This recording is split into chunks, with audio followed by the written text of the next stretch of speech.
Well, 2020 was, of course, a taxing year with pupils and teachers having to adapt to new ways of learning and teaching during the COVID-19 pandemic. Now, while the year was affected by COVID-19 troubles, things were made worse by multiple paper leaks.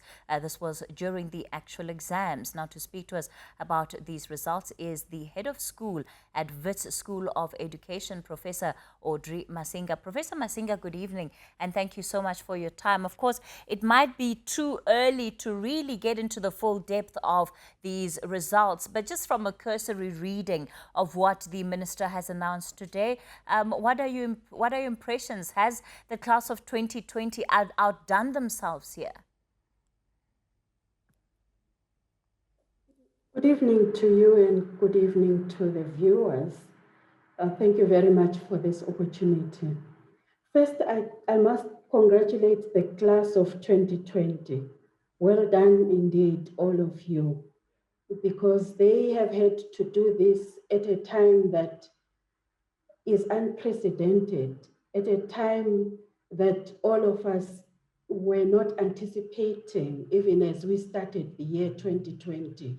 Under very difficult circumstances, the class has pulled through. We truly congratulate them.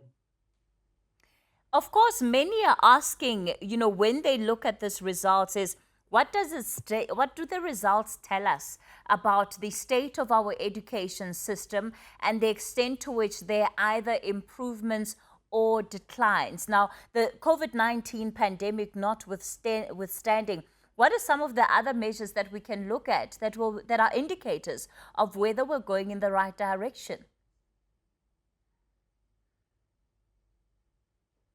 I think we have been going on a good course in the right direction, beginning to address some of the issues that we have picked up over time. Both the department and research has picked up around all kinds of things like literacy, numeracy, and the teaching and learning environments that our students and learners work in.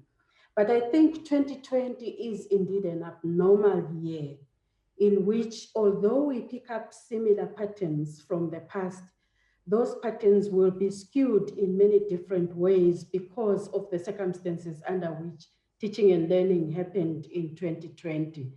I think in addition to some of the lessons that we've learned in the past, 2020 itself has brought up a few more new lessons that we now need to take, to pay attention to as we go ahead with teaching and learning.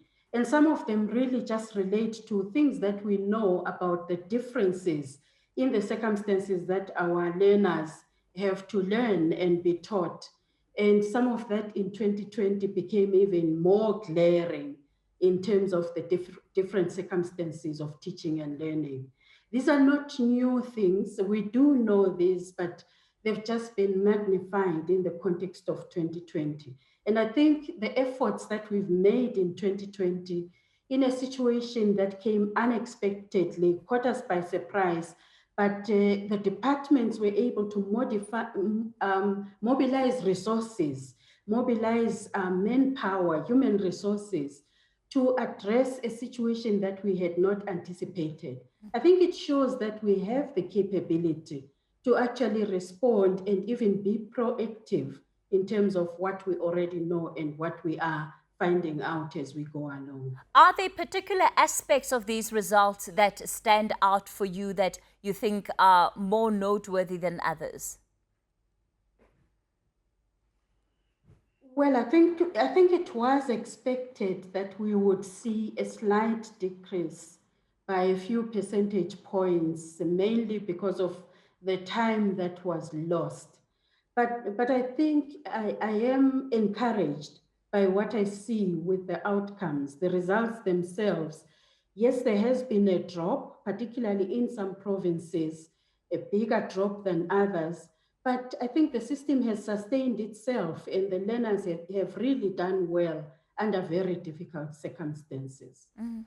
And in terms of what then happens for this year? There are, of course, different expectations. There's been talk about the dropout rate, which some provinces are saying might still be too soon to tell. Are you concerned about that at all, about the number of learners who may have dropped out of the system and have been unable to get back into schooling for this year?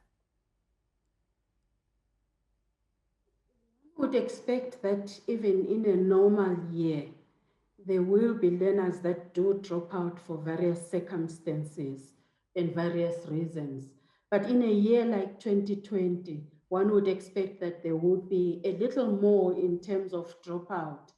But I think the efforts that have been put in place by everyone concerned, really, the department, the NGOs, and everyone that came on board to assist, has assisted for those learners who were able to come back to class and for those who may have continued at home. We've heard about parents really taking the role of educators at home.